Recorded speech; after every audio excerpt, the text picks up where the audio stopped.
Assalamualaikum warahmatullahi wabarakatuh. Selamat pagi anak-anak hebat. Apa kabar anak-anak semuanya? Sehat kan?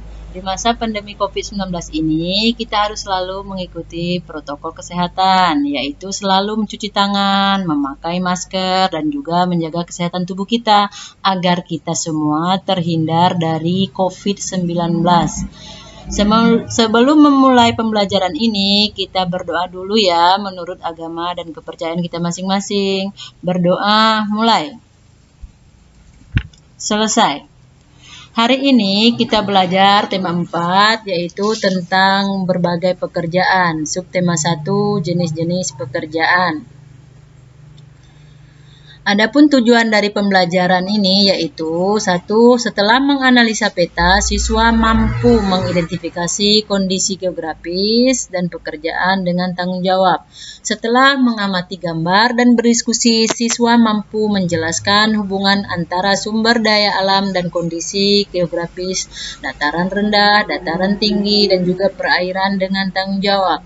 Dengan mengkaji bacaan tentang sumber daya alam dan pekerjaannya, siswa mampu menjelaskan hubungan sumber daya alam dan pekerjaan yang ada di daerah tersebut dengan tanggung jawab.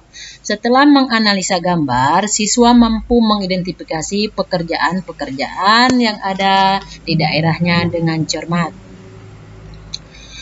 Peta geografis. Pada peta ini, kalian bisa memperhatikan di sini terdapat dataran tinggi, dataran rendah, dan juga perairan. Biasanya pekerjaan di setiap daerah itu berbeda-beda sesuai dengan letak geografis yang ada, yang sesuai dengan daerah tersebut. Yang ada pada dataran tinggi, yang ada pada dataran rendah, dan juga perairan. Dataran tinggi yang biasanya disebut dengan plato merupakan dataran yang terletak pada ketinggian di atas 700 meter dari permukaan air laut. Ciri-cirinya beriklim sejuk, pertanian dibuat terasering, amplitudo suhu harian dan tahunan besar, udara kering, legas atau kelembapan udara nisbi sangat rendah, jarang sekali terjadi hujan. Dataran rendah. Pengertian dataran rendah adalah suatu hamparan tanah lapang dan ketinggian relatif rendah, yaitu lebih dari 200 meter di atas permukaan air laut. Ciri-cirinya berdekatan dengan daerah pantai dan hilir sungai. Dataran rendah memiliki curah hujan yang cukup tinggi. Dataran rendah banyak digunakan sebagai tempat tinggal dan biasanya termasuk kawasan padat penduduk karena itu cocok untuk ditinggali. Daerah perairan dan pantai. Daerah perairan dan pantai dapat dimanfaatkan potensi air lautnya untuk budidaya ikan bandeng dan lain-lain, rumput laut. Sementara pengelolaan ikan laut menjadi ikan asin, ikan asap. Laut lepas juga dimanfaatkan untuk tambang minyak bumi yang sering kalian lihat. Nah, kalian bisa mengidentifikasi daerah kita ini terdapat di perairan, dataran tinggi, atau dataran rendah. Kalian juga bisa melihat pekerjaan apa yang sering kalian lihat di daerah tersebut.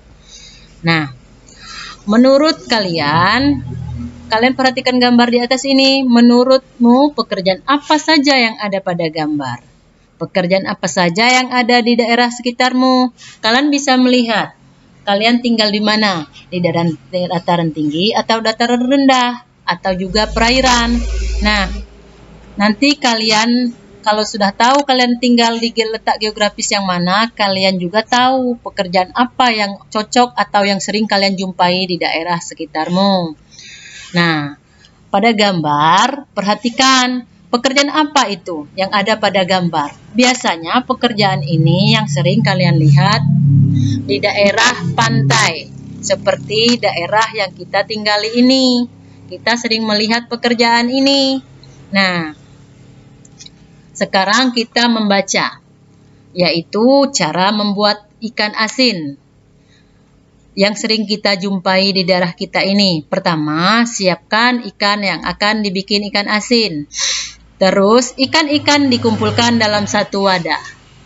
Langkah yang ketiga, ikan ditaburi atau direndam dalam larutan garam pekat.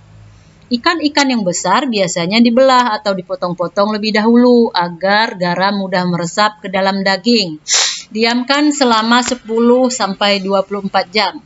Yang terakhir, jemur ikan yang sudah direndam di bawah terik matahari langsung selama 1-2-3 hari.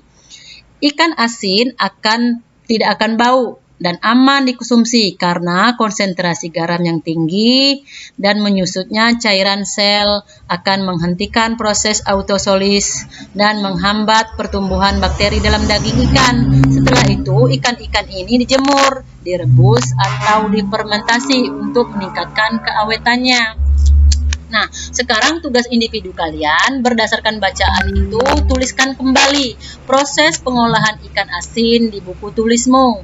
Nanti kalian kirim ke WA, kalian kirim ke ibu. Nah, untuk selanjutnya kalian bisa mengerjakan tugas dalam bentuk LKPD yang ibu kirim lewat WA. Setelah itu kalian kirim lagi kembali kepada ibu 3 jam setelah pembelajaran ini di WA pribadi, jangan di WA grup ya.